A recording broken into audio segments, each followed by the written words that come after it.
The boots echoed through the stone corridor like a death sentence. It was March 1943, and Commander Franz Weber of the Gestapo had arrived unannounced at the Saint Agnes convent in Kraków for what he called a routine inspection. But there was nothing routine about it. Inside those ancient walls, beneath the cross that hung in every room, beneath the prayers whispered in Latin, beneath the very floorboards where Weber's boots now struck, 700 Jewish children were hiding. 700 souls that, according to Nazi law, should not exist. And standing between them and certain death was a 52-year-old nun who had just committed the most audacious act of defiance in occupied Poland. She had created a school that didn't exist, filled with students who had no names, teaching lessons that were never recorded. This is the story they buried in the archives of war, the story of how one woman turned faith into the ultimate weapon, and how the difference between salvation and massacre came down to a single forged document and nerves of absolute steel. Sister Gabriela Dąbrowska had not always been a revolutionary. Before the war, before the darkness descended on Poland like a plague, she was simply the mother superior of a modest convent in Kraków, a woman who spent her days in prayer, tending to orphans, and maintaining the centuries-old traditions of her order.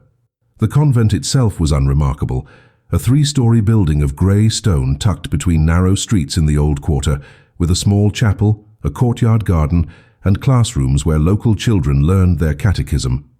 Life was predictable, ordered, safe. But predictability died on September 1st, 1939, when German tanks rolled across the Polish border. Within weeks, Kraków fell.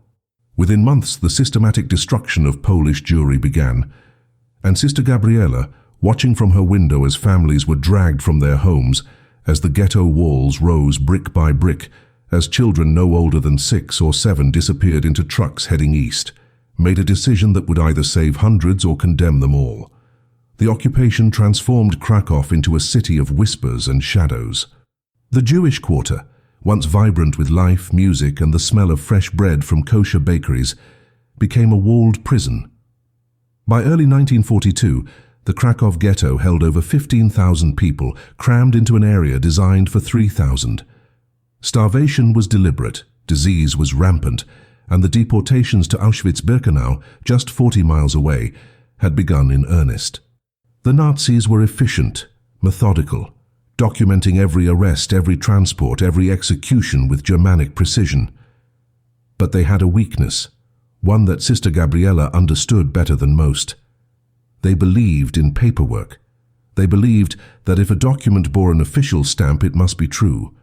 And they believed with fatal arrogance that a Catholic convent full of pious nuns could never pose a threat to the Third Reich. Sister Gabriela's plan was born not from strategy, but from desperation. It started small, as most acts of resistance do. A Jewish mother appeared at the convent gate one freezing night in January 1942, begging Sister Gabriela to take her daughter. The woman's eyes were hollow, her hands trembling. She knew what was coming. The next day, she would be deported.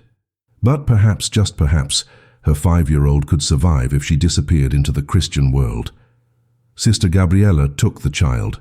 Then another came. Then 3 more. By spring, there were 20 hidden in the convent's attic and basement. But 20 children in a building supposedly housing only nuns would raise questions. 20 children needed food, medical care, supervision. 20 children made noise. Sister Gabriela realized that hiding them was impossible.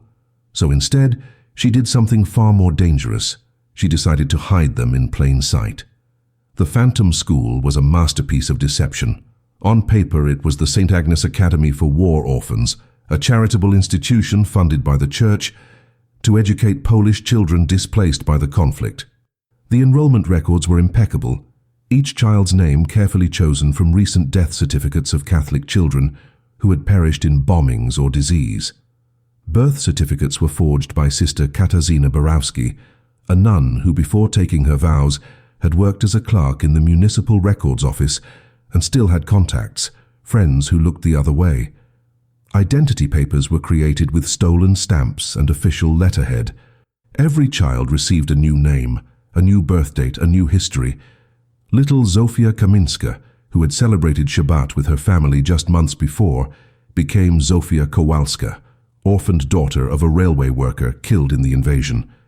Her Jewish identity was erased on paper, but the memories, the trauma, the fear in her eyes when boots approached, those could not be forged away. By the summer of 1942, the school had grown to over 200 children, and that's when Commander Franz Weber began to take notice. The Gestapo was not stupid. They knew that convents, churches, and monasteries across Poland were potential hiding spots for Jews and resistance fighters. Regular inspections became routine. Every building was suspect. Every Catholic institution was under surveillance. And Saint Agnes, with its suddenly expanding population of orphans, had just moved to the top of Weber's list. Sister Gabriela knew that the first inspection would come soon. She knew that one mistake, one child speaking Yiddish instead of Polish, one forged document that didn't match the central registry, would mean death for everyone. She had created a school that existed only on paper. Now she had to make it real enough to fool the most dangerous men in occupied Europe. The first inspection came without warning on a Tuesday morning in August 1942. Sister Gabriela was in the chapel when she heard the trucks pull up outside the convent gates. Through the stained glass window she could see them, 3 black Mercedes staff cars and 2 military trucks filled with SS soldiers. Her heart hammered against her ribs, but her face remained serene. She had prepared for this moment, rehearsed it in her mind 1,000 times.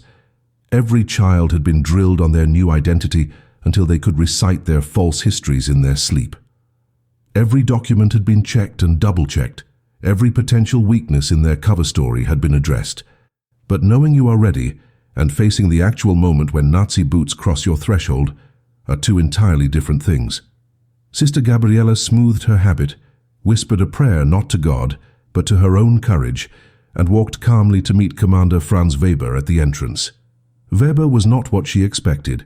He was young, perhaps 35, with wire-rimmed glasses and the meticulous manner of an accountant rather than a killer. But Sister Gabriela knew better than to be deceived by appearances. This man had sent hundreds to their deaths with the stroke of a pen.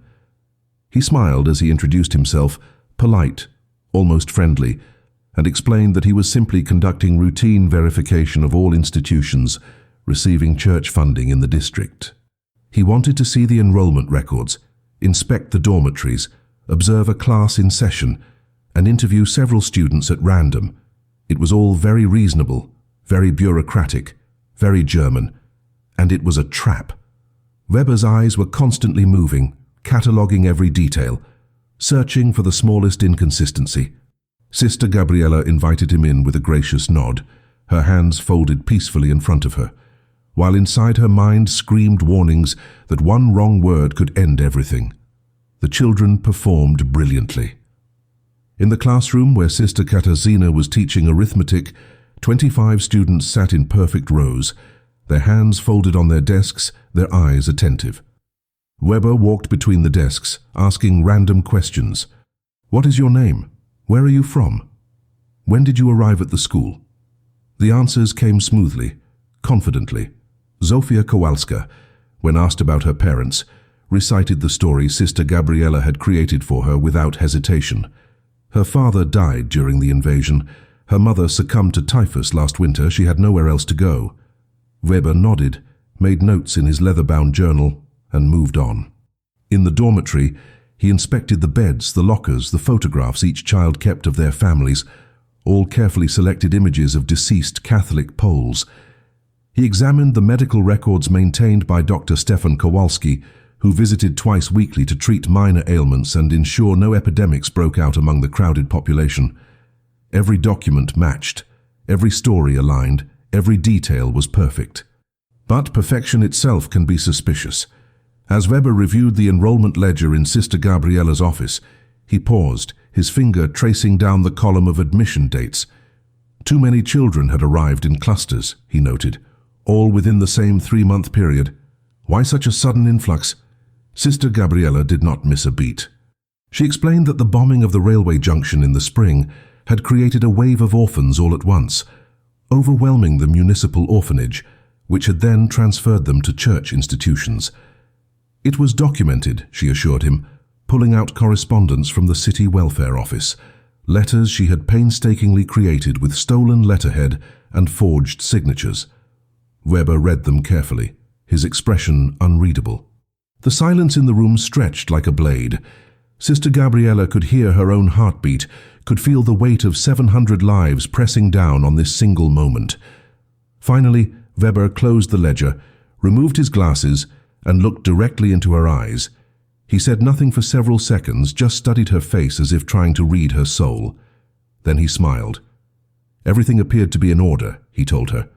The Saint Agnes Academy was clearly performing valuable work for the Reich by caring for Polish orphans who might otherwise become burdens on the state.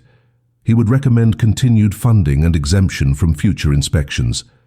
Sister Gabriela thanked him with humble gratitude, walked him to the door and watched as the convoy of vehicles pulled away down the cobblestone street. Only when they disappeared around the corner did she allow herself to breathe. Only when the sound of engines faded completely did she permit her hands to shake. The first test had been passed, but Sister Gabriela knew, with cold certainty, that Weber had not been fooled. He had seen something, suspected something, but lacked proof, and a man like Franz Weber would be back. The question was not if, but when and whether next time her luck would hold. The weeks following Weber's inspection were the most dangerous Sister Gabriela had ever experienced.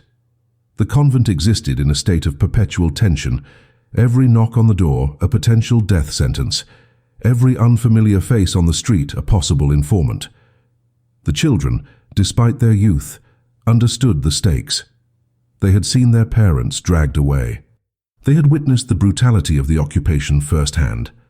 So they played their roles with a seriousness no child should ever have to master. During the day, they were model students, reciting Catholic prayers they had memorized phonetically, crossing themselves at meals, attending Mass in the chapel where they sat silent and still. But at night, in the darkness of the dormitories, some of them whispered the Shema in Hebrew, their voices so quiet they were barely audible. Sister Gabriela allowed it. She understood that erasing their identities on paper was survival, but erasing their souls would be a different kind of death. The balance was precarious, impossible, and yet somehow, day after day, it held. The network that sustained the Phantom School was vast and fragile. Dr. Stefan Kowalski was just one of dozens of Poles who risked everything to keep the operation running. There were farmers who smuggled extra food into the city, their carts passing through checkpoints with false documentation showing delivery to German military kitchens, while sacks of potatoes and grain were secretly diverted to the convent. There were priests in other parishes who provided blank baptismal certificates that Sister Katarzyna altered with different names and dates. There were clerks in the municipal offices who lost files, bureaucrats who delayed paperwork, railway workers who warned when Gestapo raids were planned. Each person knew only their small part of the conspiracy. No one except Sister Gabriela understood the full scope. This compartmentalization was intentional. If one link broke, if one person was arrested and tortured, they could only reveal a fragment of the operation. The Gestapo might catch a farmer with contraband food, but they would not trace it back to 700 hidden Jewish children unless someone talked. And so far, miraculously, no one had. But in October 1942, the first crack appeared. A woman named Mrs. Piotrowski, whose daughter attended the school, began asking questions. She had noticed something odd about one of the newer students, a quiet boy named Jakob, who supposedly came from a village near Lublin. The boy's accent was wrong, she told her neighbors. He pronounced certain words strangely, hesitated before crossing himself, seemed uncomfortable during prayers. Mrs.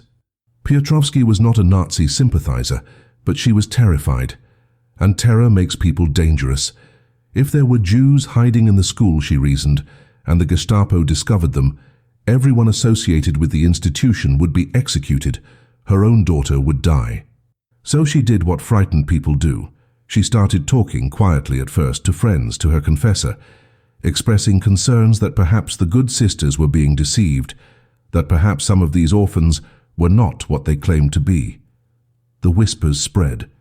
Within days, Sister Gabriela heard about them through Dr. Kowalski, who heard them from a patient, who heard them at the market. Sister Gabriela faced an impossible choice. She could confront Mrs. Piotrowski, try to convince her to stay silent, but that risked confirming her suspicions. She could remove Jakob from the school, send him elsewhere. But where? The ghetto was being liquidated.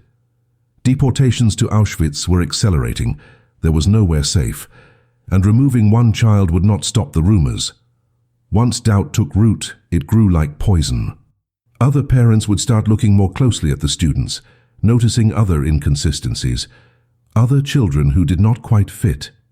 The entire facade could collapse. Sister Gabriela spent a sleepless night in prayer, not asking God for guidance, but searching her own mind for a solution. By morning she had one. It was ruthless, morally questionable, and absolutely necessary. She would not hide from the rumors. She would use them. Sister Gabriela called a meeting of all the parents whose children attended the school. She stood before them in the chapel, her voice calm and authoritative, and addressed the whispers directly. She had heard, she said, that some people questioned the backgrounds of certain students. This was understandable given the chaos of war, so she was inviting any parent with concerns to review their child's classmates' documentation personally. She laid out the enrollment records, the birth certificates, the transfer papers from the municipal orphanage. She encouraged scrutiny. She welcomed investigation. It was a calculated gamble. The documents were forgeries, but they were perfect forgeries, and by inviting inspection rather than hiding from it, Sister Gabriela transformed suspicion into reassurance. Parents who had been whispering doubts found themselves examining official papers with stamps and signatures, papers that looked more legitimate than their own identification documents. Mrs. Piotrowski herself reviewed Jakob's file, saw his baptismal certificate from a parish church that had been destroyed in a bombing, saw the death certificates of his parents, saw everything documented and official. She apologized for her concerns. The whispers stopped, and Sister Gabriela added another lesson to her growing understanding of deception. Sometimes the best way to hide the truth is to display it openly. By the winter of 1943, the Saint Agnes Academy had become a paradox that defied all logic. It was a school that existed in official records, received funding from church authorities, and operated openly under the eyes of the occupation forces, yet its entire student body consisted of people the Nazis considered less than human. The operation had grown beyond anything Sister Gabriela initially imagined. What started as 20 children hidden in desperation had become 700 souls living a collective lie, so elaborate, so layered, that even the participants sometimes struggled to remember what was real and what was invented. New children arrived almost weekly, smuggled out of the ghetto in laundry carts, hidden in ambulances driven by Dr. Kowalski, even walked out through the gates by bribed guards who looked the other way for a few złoty. Each arrival meant another forged identity, another carefully constructed backstory, another risk that the entire house of cards would collapse. Yet somehow it held together, sustained by precision, paranoia, and a network of conspirators who understood that one mistake meant death for everyone. The daily routine of deception was exhausting in ways that had nothing to do with physical labor. Sister Katarzyna spent her nights hunched over a desk in the basement, a single candle her only light, carefully altering documents with stolen ink and practiced penmanship.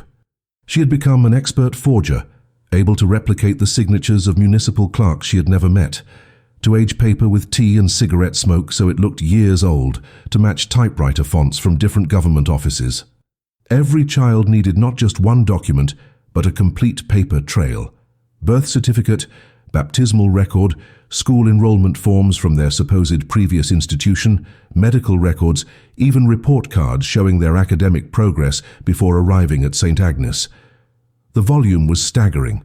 700 children meant 700 complete false identities, 700 families that never existed, 700 histories invented from whole cloth.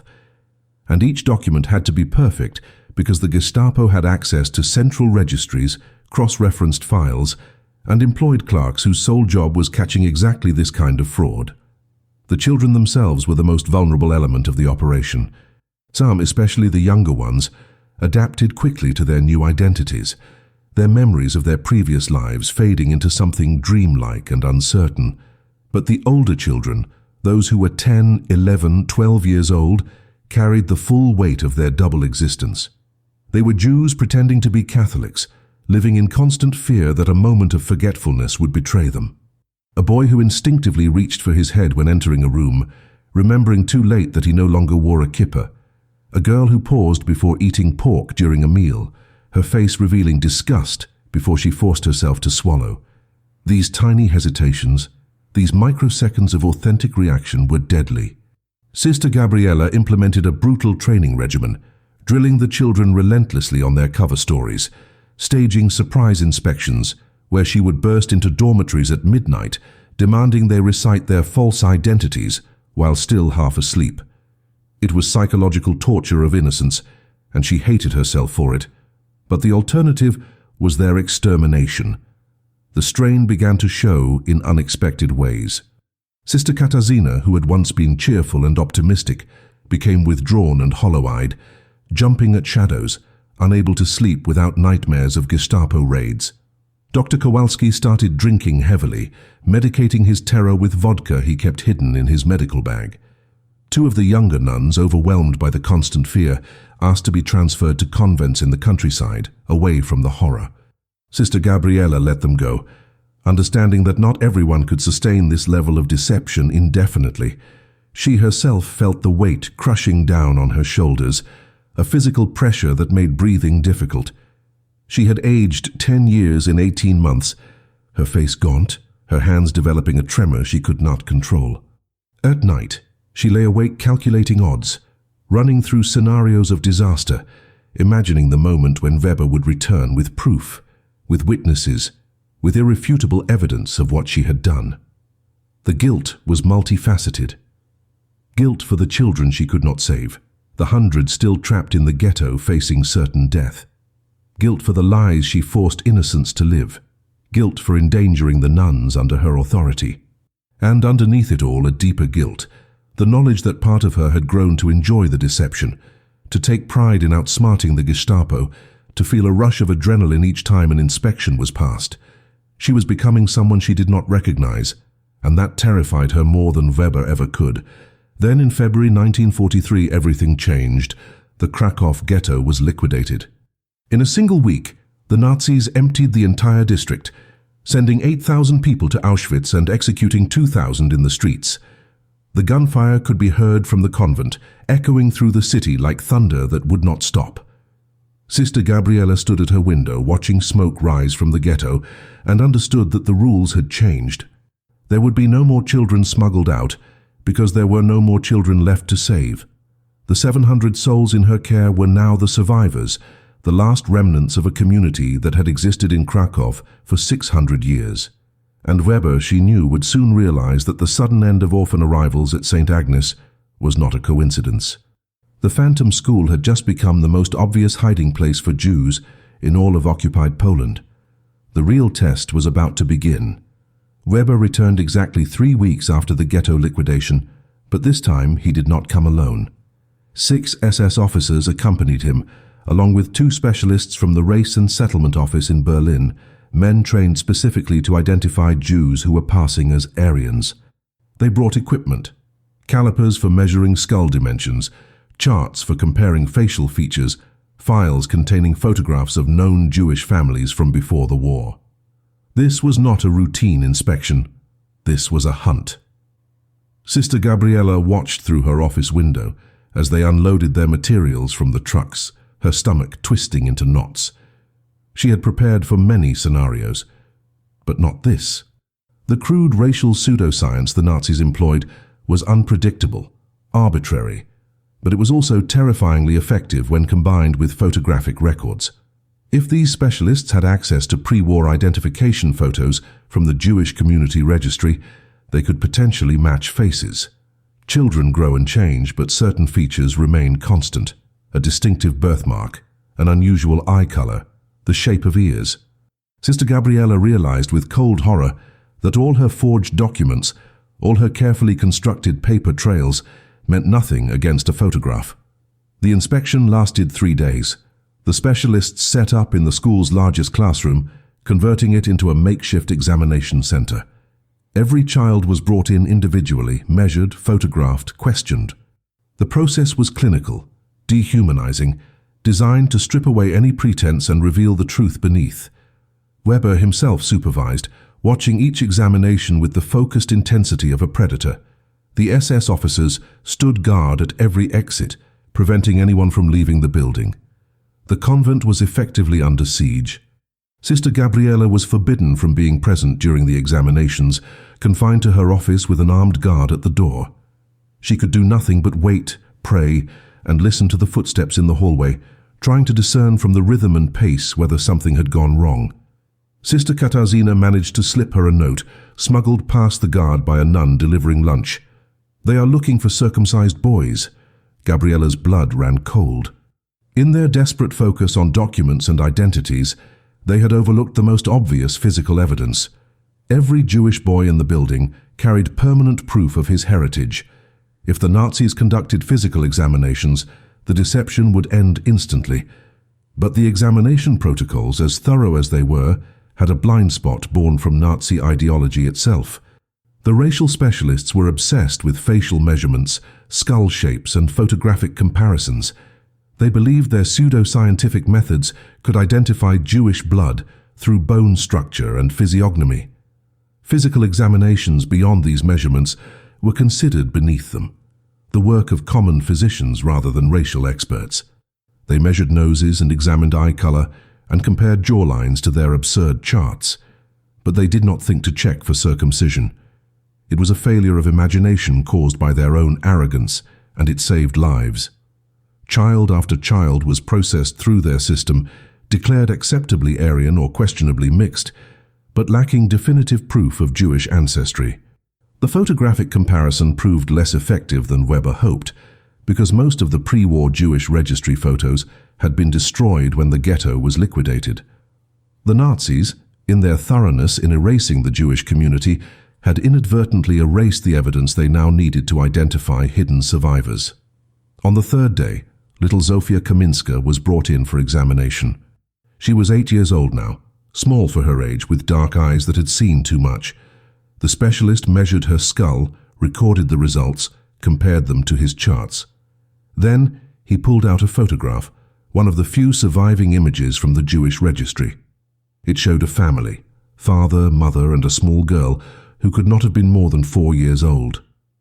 But the resemblance was there.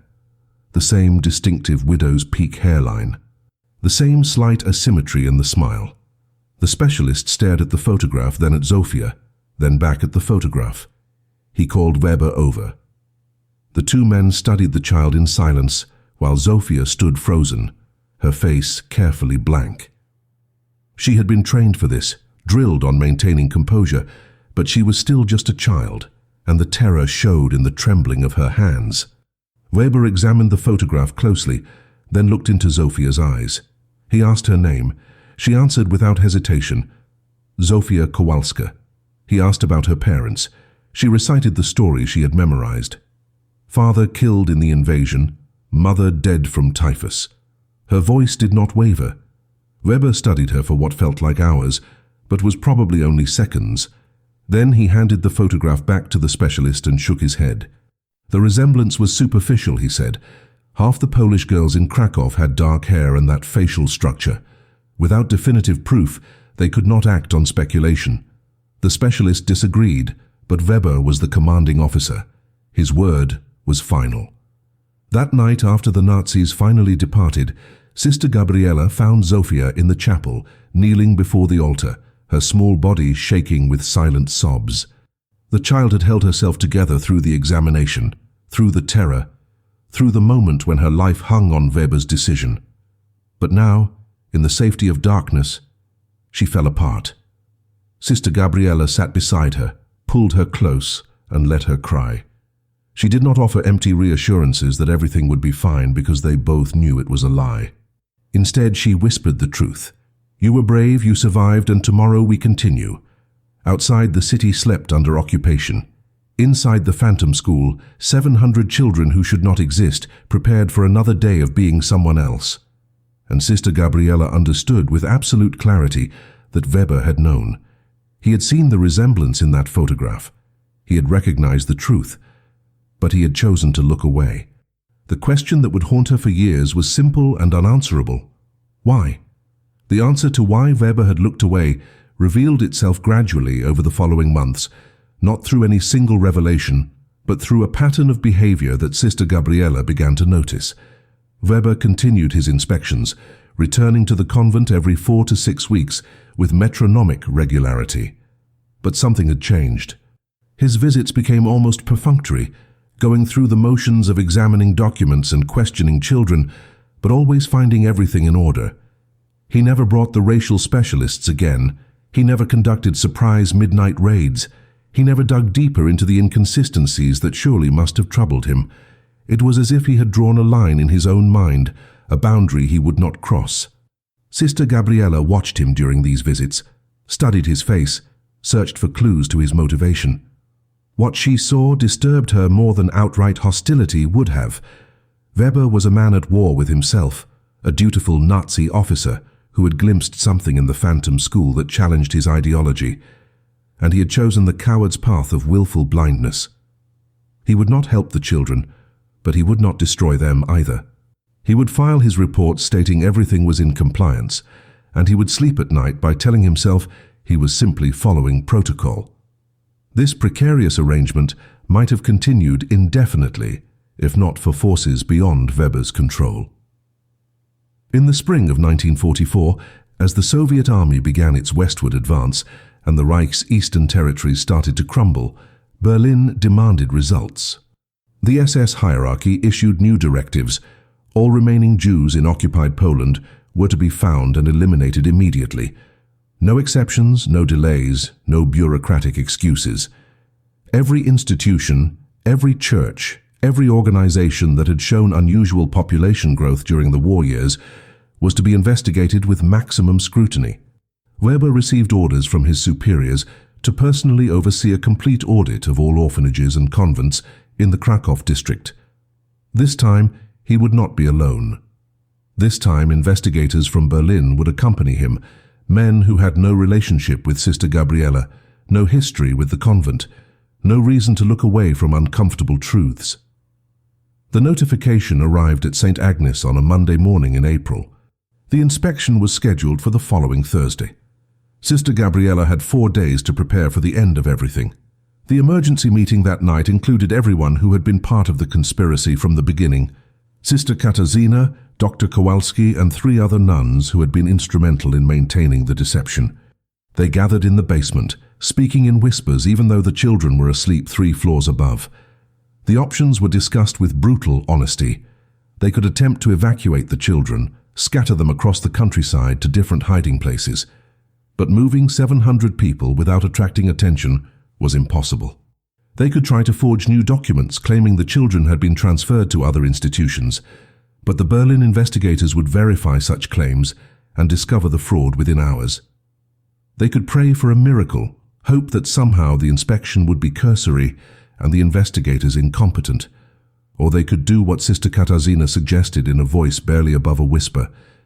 They could run. Abandon the convent, take the children into the forests, join the partisan groups fighting the Nazis from the wilderness. It would mean certain death for many, probably most, but at least some might survive. At least they would die fighting rather than waiting passively for slaughter. Sister Gabriela listened to each proposal, her face carved from stone, her hands folded on the table before her. Then she rejected them all. They would not run. They would not scatter the children. They would not abandon the phantom school that had protected 700 souls for 2 years. Instead, they would do what they had always done. They would prepare, they would deceive, and they would survive. But this time the deception would need to be perfect in a way it had never been before. This time they would need help from an unexpected source. Sister Gabriela excused herself from the meeting and walked upstairs to her office. She sat at her desk, pulled out a sheet of paper, and began writing a letter. It was addressed to Commander Franz Weber, and it contained a single sentence that gambled everything on her reading of his character. "I know you have seen the truth, and I am asking you to decide what kind of man you wish to be when this war ends and history judges us all." The letter was delivered to Gestapo headquarters the next morning by Dr. Kowalski, who left it with Weber's secretary and departed without explanation. Sister Gabriela did not know if Weber would even read it, much less respond. She had exposed herself, confirmed his suspicions in writing, handed him evidence that could be used to execute her and everyone in the convent. It was madness. It was suicide. But it was also the only move left on the board. 2 days passed with no response. Sister Gabriela went about her duties mechanically, teaching classes, leading prayers, maintaining the facade of normalcy, while inside her mind screamed that she had made a catastrophic mistake. On Wednesday night, less than 12 hours before the Berlin investigators were scheduled to arrive, there was a knock on the convent gate. Sister Gabriela opened it to find Weber standing alone in the darkness. No uniform, no guards, just a middle-aged man in civilian clothes who looked as exhausted as she felt. He did not wait to be invited in. He stepped across the threshold, closed the door behind him and spoke 4 words that changed everything. "Tell me what you need." What Sister Gabriela needed was impossible, and Weber knew it the moment she explained. The Berlin investigators would arrive with complete authority to override any local Gestapo decisions. They would have access to central registries, photographic databases, and forensic specialists. They would tear apart every document, interview every child separately, cross-reference every detail. No amount of forged paperwork would survive that level of scrutiny. But Weber had not come to tell her it was hopeless. He had come because the letter had spoken a truth he could no longer ignore.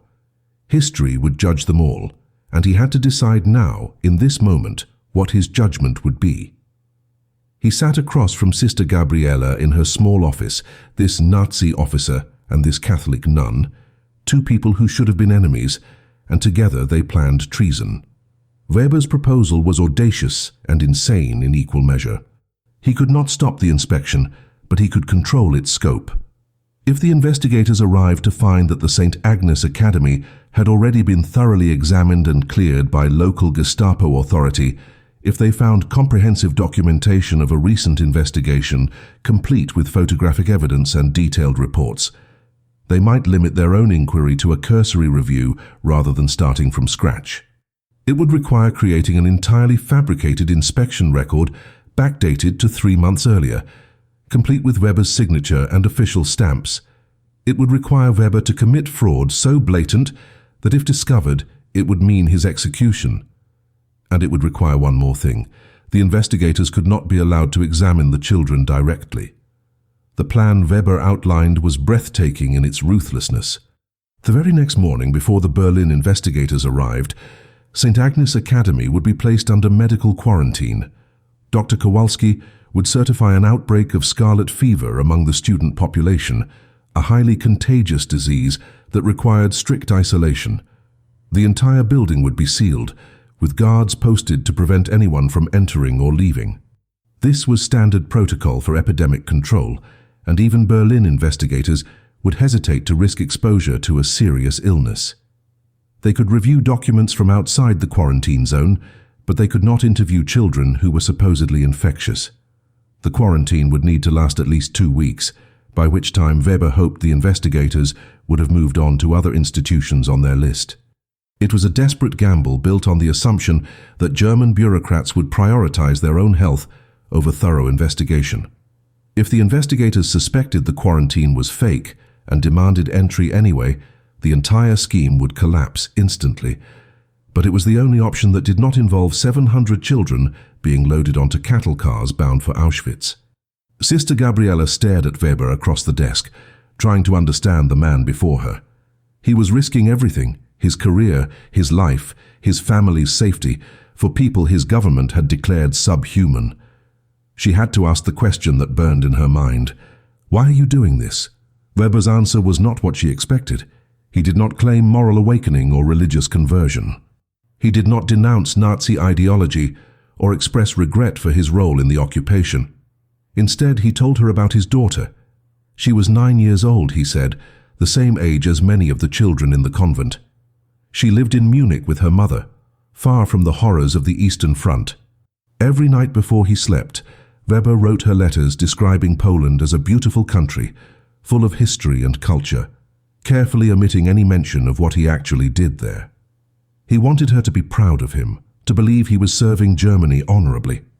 But recently, he had begun to imagine a future where she discovered the truth, where she learned that her father had participated in the extermination of children exactly her age.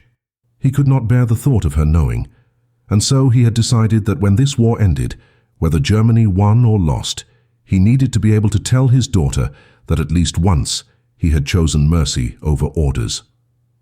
It was a selfish reason, he admitted. He was not doing this for the children. He was doing it for himself, for the ghost of the man he used to be before the uniform turned him into something monstrous. Sister Gabriela did not know whether to feel grateful or disgusted. This was not heroism.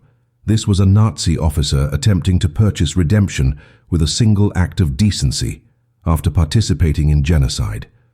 But she also understood that moral purity was a luxury she could not afford.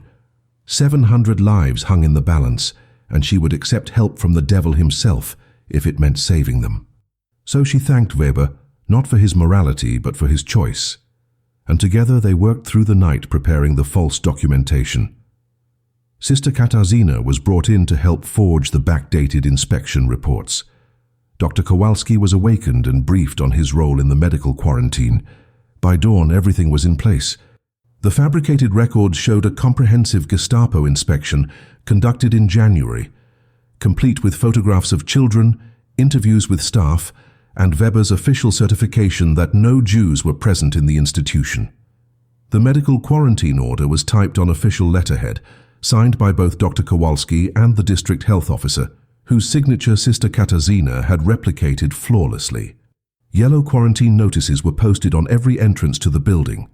Guards were positioned at the gates with instructions to prevent entry to anyone without Weber's personal authorization. When the Berlin investigators arrived at 10 o'clock Thursday morning, they found Saint Agnes Academy sealed tight. Weber met them at the gate, apologetic and professional, explaining the unfortunate timing of the scarlet fever outbreak. He provided them with copies of his previous inspection report, offered to answer any questions about his findings, and suggested they might want to proceed to the next institution on their list rather than risk exposure to the disease. The senior investigator, a gaunt man named Hoffman who had the dead eyes of someone who enjoyed his work, was not immediately satisfied. He reviewed Weber's documentation with suspicious thoroughness, asked pointed questions about the timing of the outbreak, and insisted on speaking with Dr. Kowalski personally. For 3 hours, they interrogated the doctor about the progression of the disease, the treatment protocols, the expected duration of quarantine. Kowalski, who had prepared for this moment, answered every question with technical precision, even offering to show them the isolated patients if they were willing to don protective equipment and risk infection. Hoffman declined. No investigation was worth dying from scarlet fever. He signed off on the Saint Agnes Academy as compliant and moved on. And inside the sealed building, 700 children who had never had scarlet fever continued to breathe.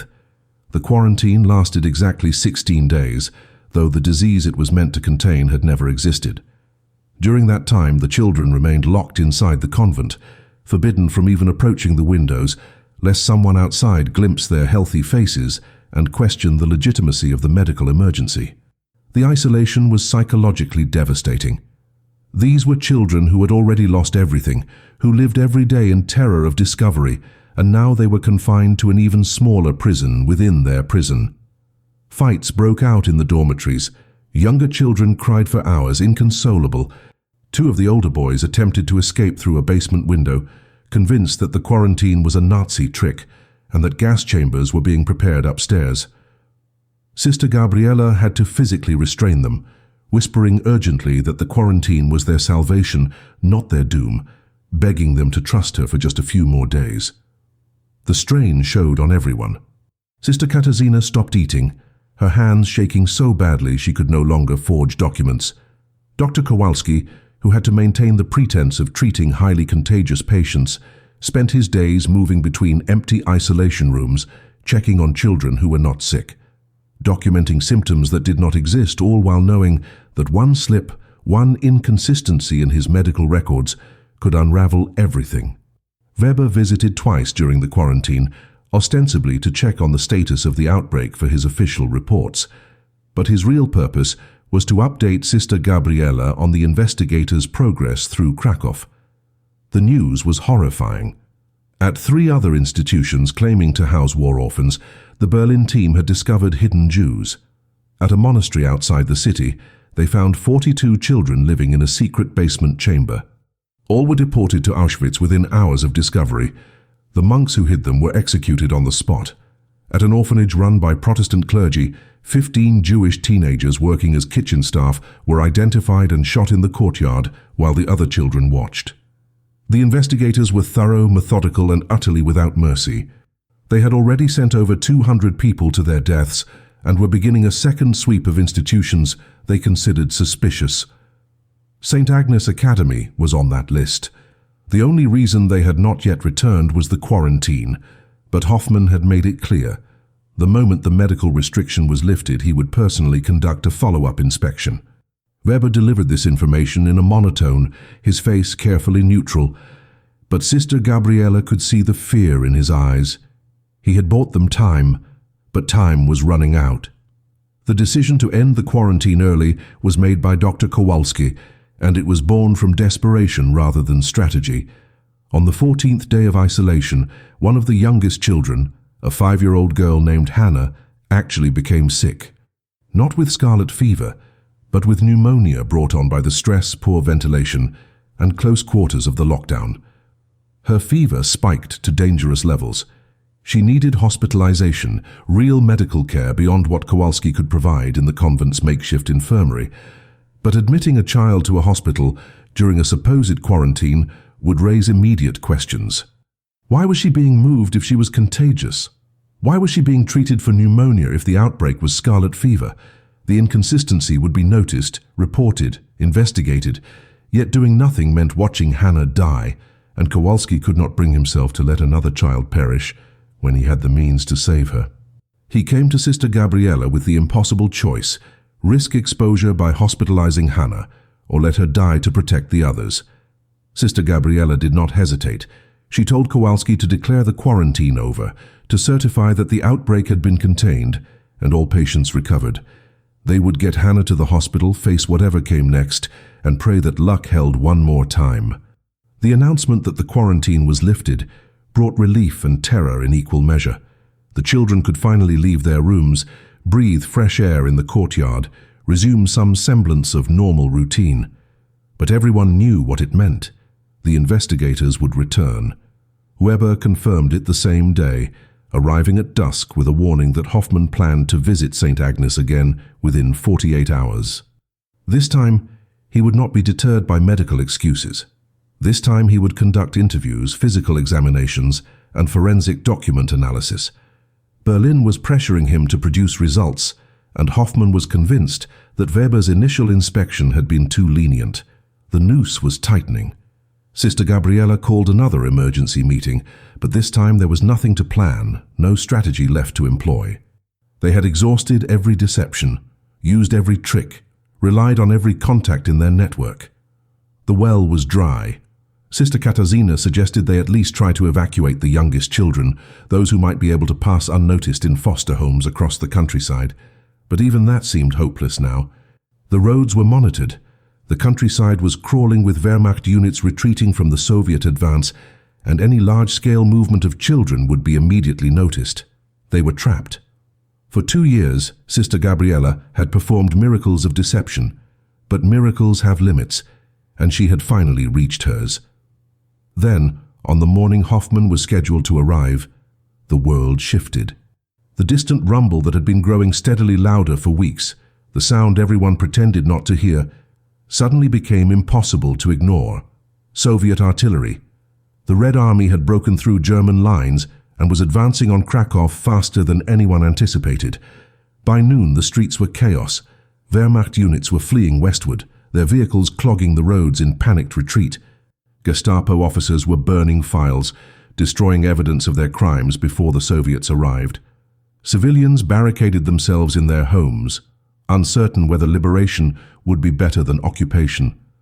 And Hoffman, who had been so determined to root out hidden Jews that very morning, was now desperately trying to evacuate to Berlin before Russian tanks surrounded the city. He never made it to Saint Agnes Academy.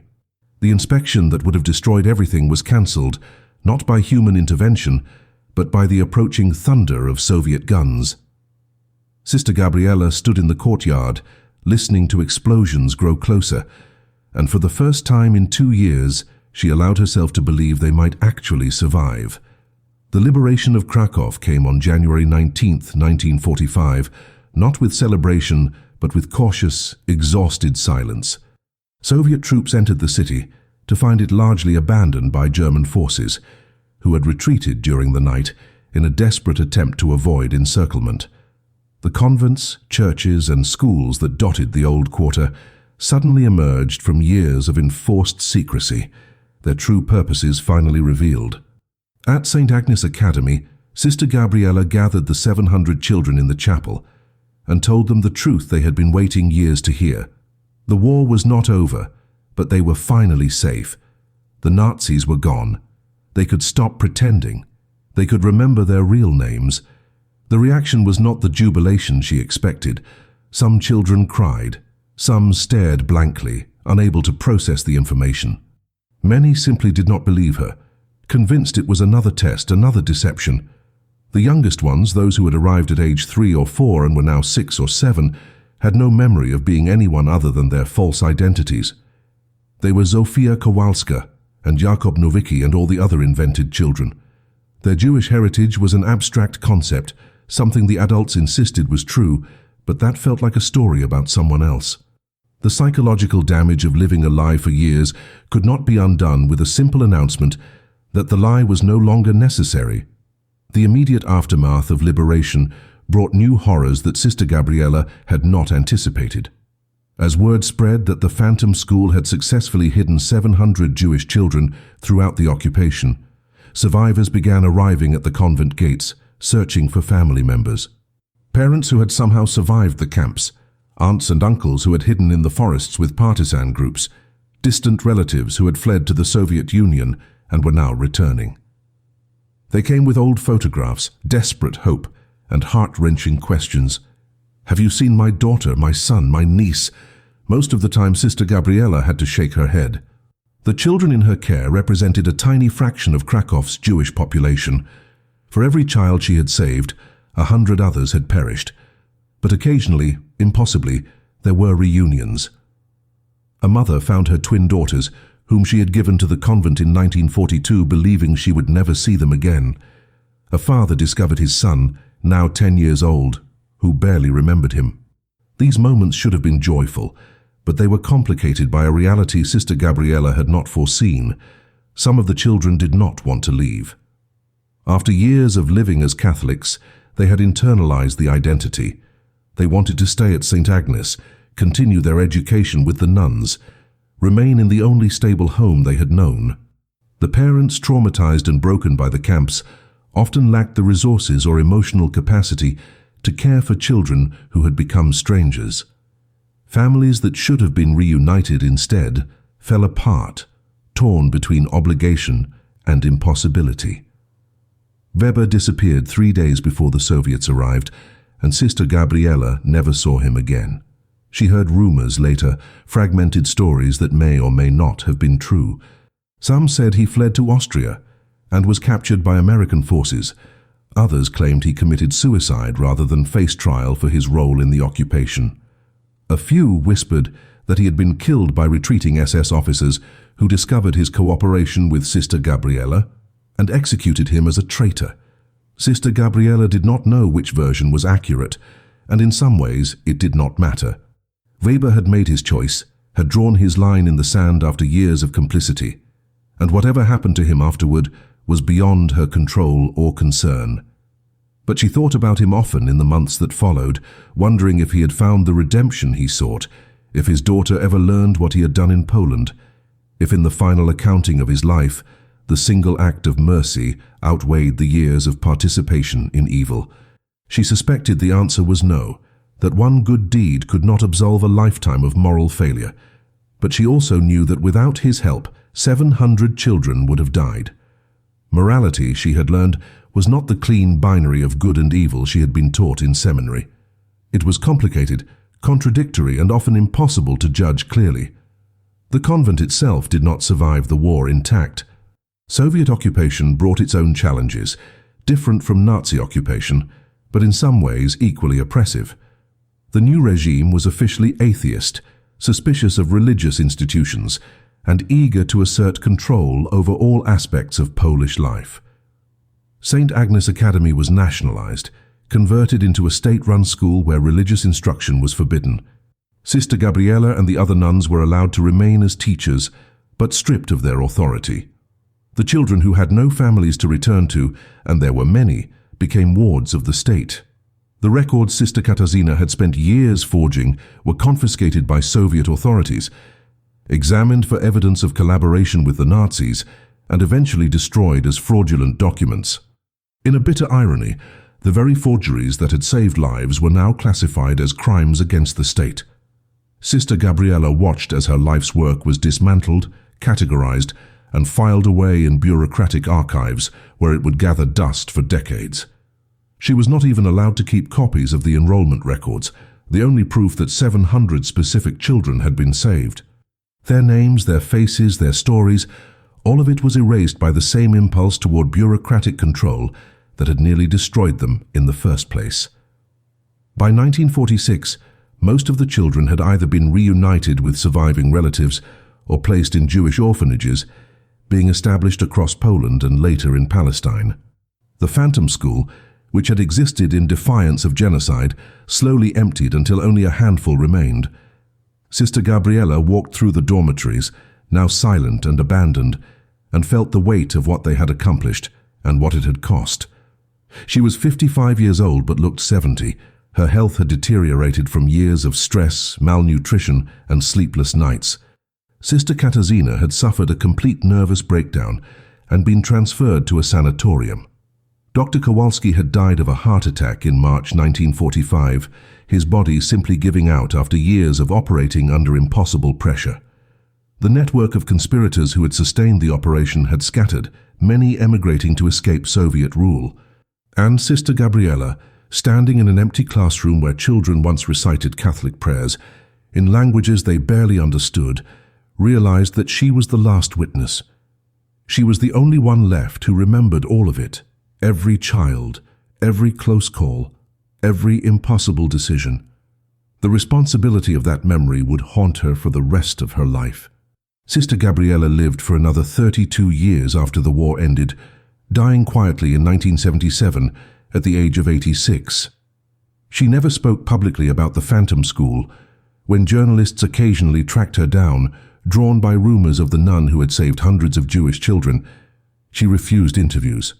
When Holocaust researchers asked her to testify or provide documentation, she told them the records had been destroyed and her memory was unreliable.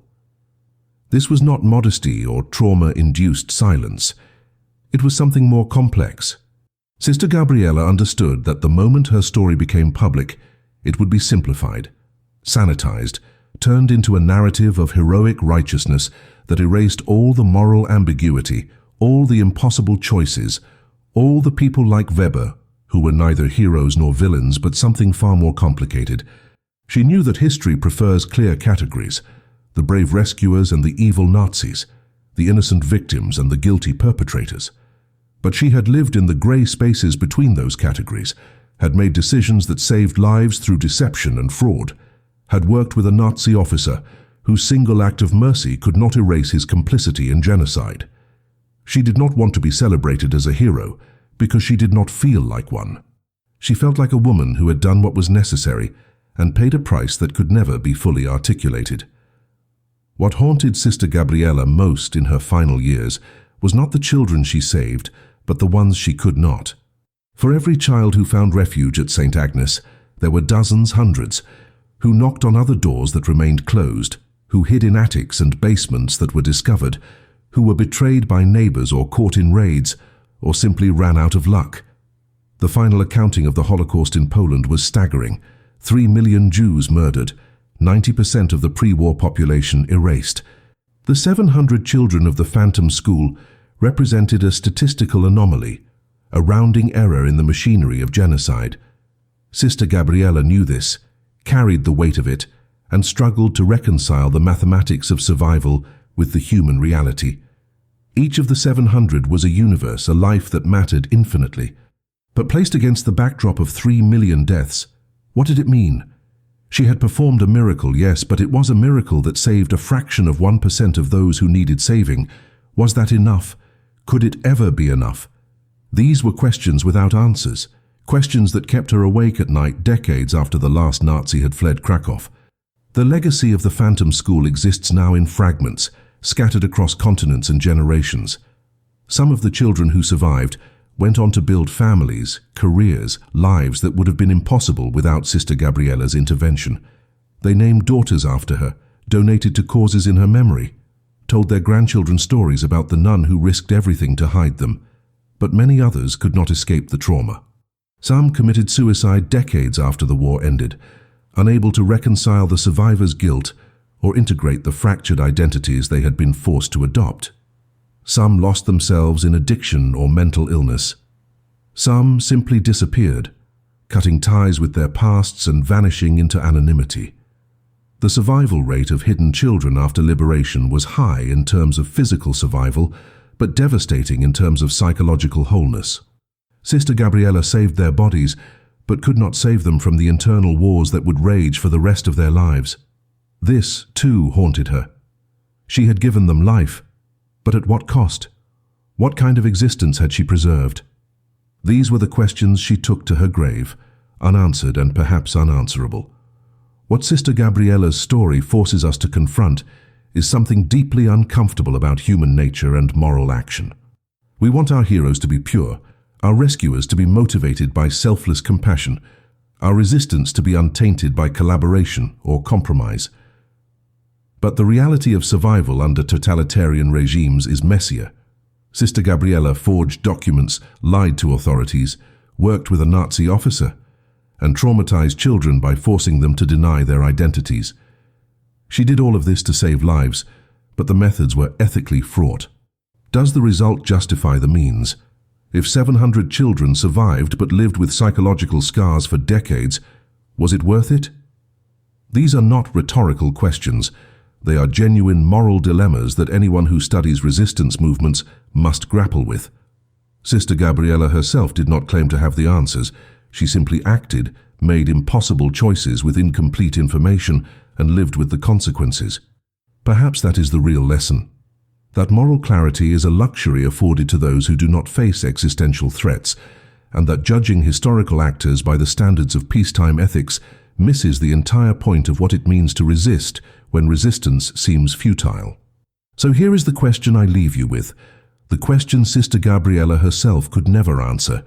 If you were in her position, if you had the power to save some but not all, if every choice carried the risk of catastrophic failure, what would you have done?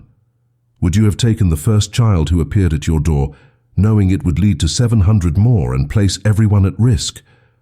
Would you have worked with someone like Weber, whose hands were stained with the blood of thousands, if it meant saving a few? Would you have forced children to deny their heritage, to live a lie so complete that some never fully recovered, in order to keep them breathing? These are not hypothetical questions designed to provoke debate. They are the questions that define what it means to act morally when all options are impossible. Sister Gabriela never asked for recognition, never claimed heroism, never sought to be remembered, but her story demands to be told, not because it provides answers, but because it reminds us that courage is not the absence of fear or moral certainty. It is the willingness to act despite both, to make choices knowing they will haunt you forever, and to carry the weight of 700 saved lives alongside the crushing knowledge of 3 million lost. That is the legacy of the Phantom School. That is the burden of memory. And that is why 79 years later we cannot allow this story to be forgotten.